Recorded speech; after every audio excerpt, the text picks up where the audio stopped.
ആദ്യം തന്നെ അമ്മ മാതാവിനും തിരുകുമാരനും ഒരായിരം നന്ദി. എൻ്റെ പേര് മേഘ ചെറിയാൻ. ഞാൻ പത്തനംതിട്ട ജില്ലയിൽ നിന്നാണ് വരുന്നത്. ഞാൻ ആദ്യമായിട്ട് ഇവിടെ വന്ന് ഉടമ്പടി എടുത്തത് 2024 ജനുവരി 8-ാം തീയതിയാണ്. ഞാനൊരു നേഴ്സാണ്. എല്ലാ നേഴ്സുമാരുടെ ആഗ്രഹം പോലെ തന്നെ എനിക്കും ഒരു യൂറോപ്യൻ കൺട്രിയിൽ പോകണം, OET എക്സാം പാസ്സാവണം എന്നുള്ളതായിരുന്നു. അതിനായിട്ട് ഞാനിവിടെ വന്ന് ആദ്യം ഉടമ്പടി എടുത്ത സമയത്ത് തന്നെ എനിക്കറിയാം എനിക്ക് OET ഒരു ഫസ്റ്റ് ചാൻസിൽ പാസ്സാവാൻ മാത്രമുള്ളൊരു അത്രയും വലിയ കഴിവോ മിടുക്കോ അങ്ങനെയൊന്നും എനിക്കില്ല. അപ്പം പക്ഷേ ഉടമ്പടി എടുത്ത സമയത്ത് ഞാൻ എഴുതിയത്, മാതാവേ എനിക്ക് ഒറ്റ ചാൻസ് എനിക്ക് OET പാസ്സാവണം. എനിക്കറിയാം അത് എൻ്റെ കഴിവിൽ കിട്ടത്തില്ല, പക്ഷേ എനിക്ക് ഉടമ്പടിയിൽ അത്ര വിശ്വാസമായിരുന്നു. മാതാവ് ഞാൻ ഇവിടെ വന്ന് ഉടമ്പടി എടുത്തെങ്കിൽ അമ്മ എനിക്കത് സാധിച്ചു തരും. അങ്ങനെ ഞാൻ OET എക്സാമിന് പോയി. എക്സാമിന് പോകുന്നതിന് മുമ്പായിട്ട് ഞാൻ ഉടമ്പടി തൈലം, ലിസണിങ് മൊഡ്യൂളുണ്ട്, തൈലം ഞാൻ ചെവിയിലെല്ലാം തേച്ചിട്ടാണ് പോയത്. കാരണം അവിടെ ചെന്ന് എക്സാം ഹോളിൽ ചെന്ന് എടുക്കാനൊന്നും പറ്റില്ല. അതിന് ഞാൻ എക്സാമിന് പോയപ്പം കാശുരൂപവും ഉടമ്പടി ഉപ്പും എല്ലാം ആയിട്ടാണ് പോയത്. അങ്ങനെ OET എക്സാം എഴുതിയവർക്കറിയാം, ഫസ്റ്റ് മൊഡ്യൂൾ റീഡിങ് മൊഡ്യൂളാണ്. അതെന്തുമാത്രം ടഫാണെന്ന് ഒരു വട്ടയിൽ എഴുതിയവർക്കറിയാം. അങ്ങനെ റീഡിങ്ങിന് ഞാൻ കയറി. A പാർട്ട് എന്ന് പറഞ്ഞാൽ 20 ക്വസ്റ്റ്യൻസ് ഉണ്ട്. 20 ക്വസ്റ്റ്യൻസിൽ നിന്നും ഒരു 18 എങ്കിലും നമ്മൾ സ്കോർ ചെയ്താലേ നമുക്ക് ജയിക്കാനുള്ളൊരു ചാൻസ് അവിടെ കിട്ടുന്നുള്ളൂ. ഞാനപ്പം റീഡിങ്ങിന് കയറി. പക്ഷേ എനിക്ക് എല്ലാം വായിച്ചിട്ട് മനസ്സിലാവുന്നുണ്ട്, ആൻസർ ലൊക്കേറ്റ് ചെയ്യാൻ പറ്റുന്നില്ല, ഒന്നും പറ്റുന്നില്ല. അപ്പം ഞാൻ പറഞ്ഞു, മാതാവ് എൻ്റെ കയ്യിൽ നിന്ന് പോയി, ഇനി മാതാവ് നോക്കിക്കോണം എന്ന് പറഞ്ഞ് ഞാൻ ഉടമ്പടി ഉപ്പ് കൊണ്ടുപോയിട്ടുണ്ടായിരുന്നു. ഉടമ്പടി ഉപ്പ് ബുക്ക്ലെറ്റാണ് നമുക്ക് എക്സാം പേപ്പർ.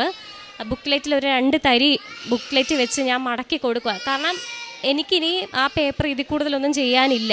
അപ്പം ഞാൻ അത് കഴിഞ്ഞ് മാതാവിനോട് പറഞ്ഞു, മാതാവേ അമ്മ ചെന്ന് എൻ്റെ പേപ്പർ നോക്കി വാലുവേറ്റ് ചെയ്ത് തരണം.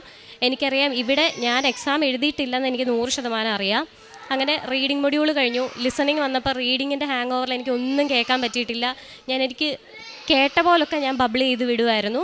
അങ്ങനെ എക്സാം എല്ലാം കഴിഞ്ഞു. എക്സാം കഴിഞ്ഞ് 1 മന്ത് കഴിഞ്ഞിട്ടാണ് റിസൾട്ട് വരുന്നത്. റിസൾട്ട് വന്നപ്പോൾ എനിക്ക് റിസൾട്ട് പോലും നോക്കാനുള്ളൊരു ധൈര്യമില്ല. ഇപ്പം ഞാൻ പറഞ്ഞു, ഒരു ഫ്രണ്ടിനോട് പറഞ്ഞു, എൻ്റെ റിസൾട്ട് ഒന്ന് നോക്കി തരണം. അപ്പോൾ അവൾ എൻ്റെ റിസൾട്ട് നോക്കിയിട്ട് പറഞ്ഞിട്ട്, നിനക്ക് UK സ്കോർ എല്ലാം B ഉണ്ട്. ഞാൻ പറഞ്ഞു, ശരിക്കും എനിക്കൊന്ന് അയച്ചു തരുമോ എന്ന് ചോദിച്ചാൽ എനിക്ക് അയച്ചപ്പം എല്ലാ മൊഡ്യൂളിലും 350 റീഡിങ്ങിനൊക്കെ 380 നല്ല സ്കോറോടുകൂടി എനിക്ക് കിട്ടി.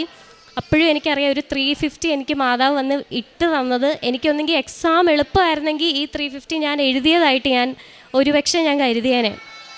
പക്ഷേ അവിടെ എനിക്ക് 350 റീഡിങ് ലിസണിങ് വന്നപ്പോൾ എനിക്ക് മനസ്സിലായി, മാതാവ് എനിക്ക് നോക്കി തന്നു, മാതാവ് ഇട്ട മാർക്കാണത്. അങ്ങനെ OET എക്സാം കഴിഞ്ഞു. OET എക്സാം കഴിഞ്ഞ് നേരെ വരുന്നത് CBT എക്സാം എന്ന് പറഞ്ഞൊരു എക്സാമുണ്ട്.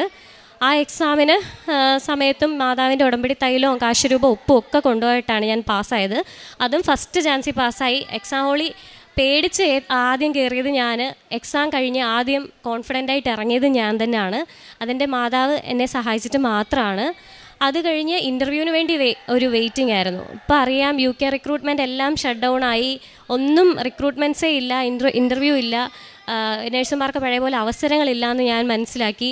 അത് കഴിഞ്ഞ് അപ്പോഴും ഞാൻ ഉടമ്പടി ഇതിൻ്റെ ഇടയിൽ കറക്റ്റ് സമയങ്ങളിൽ വന്ന് ഞാൻ പുതുക്കുന്നുണ്ടായിരുന്നു. പുതുക്കിയ സമയത്തെല്ലാം ഞാൻ മാതാവിനോട് വെച്ചിട്ടുണ്ട്, മാതാവ് എനിക്ക് ഇൻ്റർവ്യൂ വേണം, ജോലി വേണം. പക്ഷേ എങ്കിൽ അത് എത്ര വെയിറ്റ് ചെയ്താലും എനിക്ക് പ്രശ്നമില്ല. ഞാൻ ഉടമ്പടി വെച്ച കാര്യം എനിക്കത് മാതാവ് തരുമെന്നറിയാം.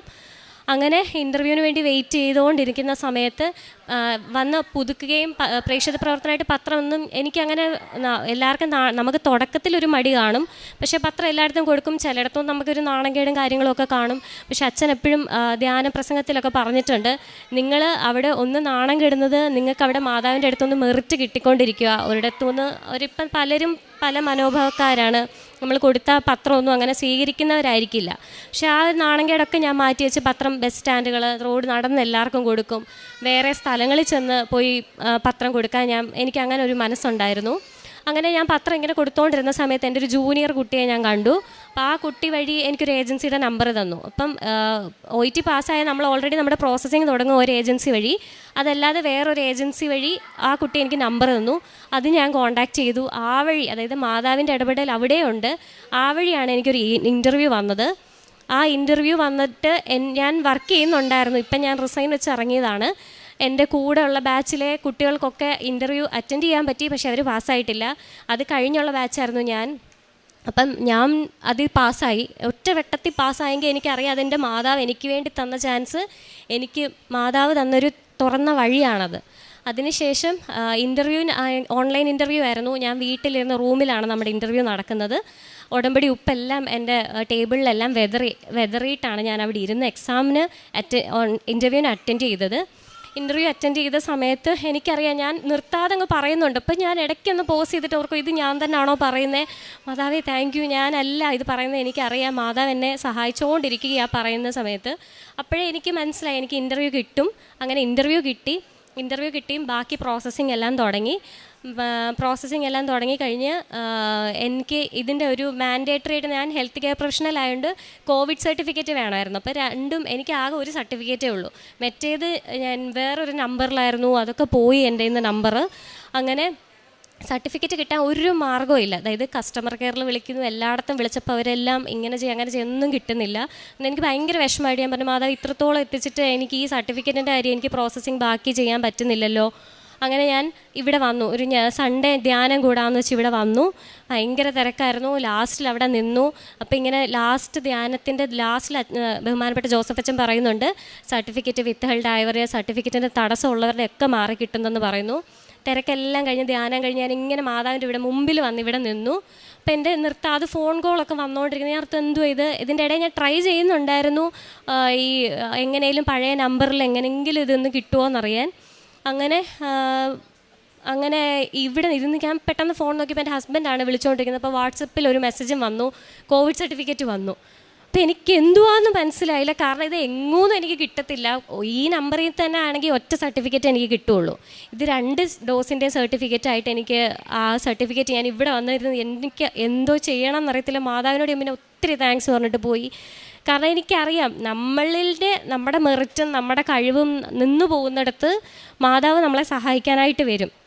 അത് കഴിഞ്ഞ് എൻ്റെ പ്രോസസ്സിങ് എല്ലാം കഴിഞ്ഞു, എല്ലാം നല്ലതായിട്ട് പോയി. വെയിറ്റ് ചെയ്തു. പക്ഷേ ഒരിക്കൽ പോലും ഞാൻ മാതാവിനോട്, മാതാവെ താമസിച്ച് എനിക്കെന്താ കിട്ടാത്തത്, കാരണം ഞാൻ ഉടമ്പടി വെച്ചതുകൊണ്ട് എനിക്ക് ഉറപ്പായിരുന്നു എനിക്കിത് കിട്ടും. മാതാവ് വഴിയാണല്ലോ പാസ്സായത്. അപ്പോൾ പിന്നെ ഇത് അടഞ്ഞു പോകാത്തൊരു വഴിയാണ്. അതിനുശേഷം എൻ്റെ പ്രോസസ്സിങ് എല്ലാം കഴിഞ്ഞു. ഇനി ഞാൻ വരുന്ന ബുധനാഴ്ച പോവുകയാണ്. UK കേംബ്രിഡ്ജിലേക്കാണ് പോകുന്നത്. അതും മാതാവ് തന്നൊരു ജോലി. എല്ലാം മാതാവിനോടും ഈശോയോട് ഒരുപാട് നന്ദി. ഞാൻ വഴി ഇവിടെ ഒത്തിരി പേര് വന്ന് ഉടമ്പടി എടുത്തിട്ടുണ്ട്. പെന്തക്കോസ്ത് സഭാവിശ്വാസത്തിലുള്ള എൻ്റെ ഒരു ഫ്രണ്ട് വരെ ഇവിടെ വന്ന് ഉടമ്പടി എടുത്തിട്ടുണ്ട്. അവർക്ക് അറിയാം അവർക്കായിട്ട് ബുദ്ധിമുട്ടുകളുണ്ട്. പക്ഷെങ്കിൽ ആളിവിടെ ഇപ്പോഴും നല്ല വിശ്വാസത്തിലാണ്. ഒരു 6-7 വട്ടം OET എഴുതി പാസ്സാവാതെ ഇവിടെ വന്ന് ഉടമ്പടി എടുത്ത് പാസ്സായിട്ടുണ്ട്. അങ്ങനെ ഒത്തിരിയേറെ അനുഭവങ്ങൾ എനിക്ക് അമ്മ മാതാവ് വഴി തന്നിട്ടുണ്ട്. പിന്നെ ഞാൻ പ്രേക്ഷിത പ്രവർത്തനം എന്ന് പറഞ്ഞാൽ ഞാൻ ഒരു മടിയും കൂടാതെ ഇവിടെ നിന്ന് കിട്ടുന്നതെല്ലാം കൊണ്ട് കൊടുക്കും. പിന്നെ ദാനധർമ്മം എന്ന് പറഞ്ഞാൽ എന്നെ കൊണ്ട് ആവുന്ന രീതിയിലൊക്കെ ഞാൻ സഹായിക്കാറുണ്ട് എൻ്റെ മുമ്പിൽ വരുന്നവരെ. പിന്നെ ഞാൻ പൊതിച്ചോറ് എനിക്ക് തന്നെ പ്രിപ്പയർ ചെയ്ത് കൊടുക്കാനൊരു പരിമിതിയുണ്ട്. ഞാൻ അങ്ങനെ പൊതിച്ചോറ് വാങ്ങി നീഡഡായിട്ട് ആരാണോ എന്ന് എനിക്ക് തോന്നുന്നത് നമ്മുടെ മുമ്പിൽ ദൈവം കൊണ്ട് കാണിക്കുന്നവരുമായിട്ട് എല്ലാവർക്കും പൊതിച്ചോറെല്ലാം വിതരണം ചെയ്യുമായിരുന്നു. അതിലുപരി ഞാനൊരു നേഴ്സും NICUവിലാണ് വർക്ക് ചെയ്യുന്നത്. വളരെ സിക്കായിട്ടുള്ള ബേബീസ് എല്ലാം അവിടെ ഉള്ളത്. അവർക്കൊക്കെ വേണ്ടി തൈലം തേച്ചും അവരുടെ അമ്മമാരോട് മാതാവിൻ്റെ കാര്യം പറഞ്ഞും കൃപാസനത്തിൻ്റെ കാര്യം എല്ലാം പറയാറുണ്ട്. അങ്ങനെ ഒത്തിരിയേറെ DNRൽ നിന്ന് വരെ കുഞ്ഞുങ്ങൾ രക്ഷപ്പെട്ടു പോയിട്ടുള്ളത് ഞാൻ എൻ്റെ മുമ്പിൽ അനുഭവത്തിൽ ഞാൻ കണ്ടിട്ടുള്ളതാണ്. അത്രയേറെ ശക്തിയുണ്ട് നമ്മുടെ മാതാവിന്, നമ്മുടെ കൃപാസന മാതാവിന്. ഇത്രയൊക്കെയാണ് എൻ്റെ സാക്ഷ്യം. 1000 നന്ദി അമ്മയ്ക്കും. നിയമാവർത്തനം 4:31. നിങ്ങളുടെ ദൈവമായ കർത്താവ് കരുണയുള്ള ദൈവമാണ്. അവിടുന്ന് നിങ്ങളെ കൈവിടുകയോ നശിപ്പിക്കുകയോ നിങ്ങളുടെ പിതാക്കന്മാരോട് ശപഥം ചെയ്തിട്ടുള്ള ഉടമ്പടി വിസ്മരിക്കുകയോ ഇല്ല. മേഘാചെറിയാൻ എന്ന ഈ മകൾ ഉടമ്പടി ജീവിതത്തിലൂടെ ലഭിച്ച നന്മകളെ നന്ദിയോടും സന്തോഷത്തോടും കൂടി അമ്മയുടെ തിരുനടയിൽ സമർപ്പിക്കുന്നു. വിജയിക്കില്ല എന്ന് മകൾ കരുതിയതും വിജയിക്കുവാനായി എഴുതാതിരുന്നതുമായ OET പരീക്ഷ എല്ലാ മടിയോടും കഴിവിനാലല്ല ദൈവകൃപയാൽ മാത്രം മകൾ ജയിച്ചതിൻ്റെ സന്തോഷമാണ് ആദ്യം പങ്കുവച്ചത്. CBT പരീക്ഷ എഴുതുവാൻ പോകുമ്പോൾ സ്വപ്നത്തിൽ വിചാരിക്കാത്ത വിധം നിസ്സാരമായി വേഗതയിൽ എല്ലാം എഴുതി തീർത്ത് വിജയിക്കുവാൻ അമ്മ മാതാവ് കൈപിടിച്ച് നടത്തിയ സന്തോഷമാണ് പിന്നീട് പങ്കുവച്ചത്. പിന്നെ ജോലിയില്ലാതെ ഇങ്ങനെ ക്ലേശിച്ചിരുന്ന നാളുകളിൽ മകളുടെ പ്രോസസ്സ് തുടങ്ങിയിരുന്നെങ്കിലും മറ്റൊരാൾ നൽകിയ ഒരു ഏജൻസിയിലൂടെ നടത്തിയ പരിശ്രമത്തിലൂടെ മകൾക്ക് ജോലി ലഭിച്ചതിനെയാണ് മകൾ മൂന്നാമത് സാക്ഷ്യപ്പെടുത്തിയത്. അതോടൊപ്പം മറ്റോരോരുത്തർക്കും ചെയ്യുന്ന ഓരോ നന്മകളും അത് അമ്മ മാതാവ് എപ്പോഴും അത് അറ്റസ്റ്റ് ചെയ്തുകൊണ്ട് മകളുടെ ജീവിതത്തെ കൂടുതൽ സംരക്ഷിക്കുകയും വിശ്വാസത്തിൽ ആഴപ്പെടുത്തുകയും അനേകരെ വിശ്വാസത്തിലേക്ക് കൊണ്ടുവരുവാൻ മകളെ ഈ നാളുകളിൽ സഹായിക്കുകയും ചെയ്തതാണ് മകൾ തുടർന്ന് സാക്ഷ്യപ്പെടുത്തുന്നത്. പ്രിയമുള്ളവരെ, ആവർത്തിച്ച് മകൾ പറഞ്ഞുകൊണ്ടിരുന്നത് എൻ്റെ കഴിവല്ല, ഓരോ വിജയവും എൻ്റെ കഴിവല്ല, ജോലി കണ്ടെത്തിയതെൻ്റെ കഴിവല്ല, മറിച്ച് ഓരോന്നും അമ്മ മാതാവ് എനിക്ക് വേണ്ടി കണ്ടെത്തി അനുവദിച്ച ദൈവകൃപയാൽ നേടിത്തന്നതാണ്. അത് ഉടമ്പടിയുടെ ക്ലാസ്സിൽ നാം കയറുമ്പോൾ ആദ്യത്തെ നാം നമ്മുടെ സ്ട്രൈക്ക് ചെയ്യുന്ന ജോസഫ് അച്ഛൻ്റെ ധ്യാന സന്ദേശം അത് തന്നെയാണ്, not by merit but by grace. നമ്മൾ മറക്കാതെ അത് കൃപാസനത്തിൽ ഉടമ്പടിയിൽ നാം പ്രവേശിച്ചിട്ടുണ്ടോ അത് മറക്കാതെ നമ്മൾ ഹൃദയത്തിൽ ചേർത്ത് പിടിച്ചാണ് പുറത്തേക്ക് ഇറങ്ങുന്നത്. രണ്ടാമത്തത്, ഉടമ്പടി പുതുക്കുവാൻ വരുമ്പോൾ നാം കേൾക്കുന്ന പ്രധാനപ്പെട്ട ഒരു പ്രമേയം അച്ഛൻ നമ്മളോട് സംസാരിക്കുന്നതാണ്, സ്റ്റാറ്റസ് ലോ ചെയ്യണം. അതാണ് മകൾ പറയുന്നത്. ആദ്യമൊക്കെ കൃപാസനം പത്രം കൊടുക്കുവാൻ പോകുമ്പോൾ എനിക്ക് തന്നെ കുറേ പ്രയാസമുണ്ടായിരുന്നു.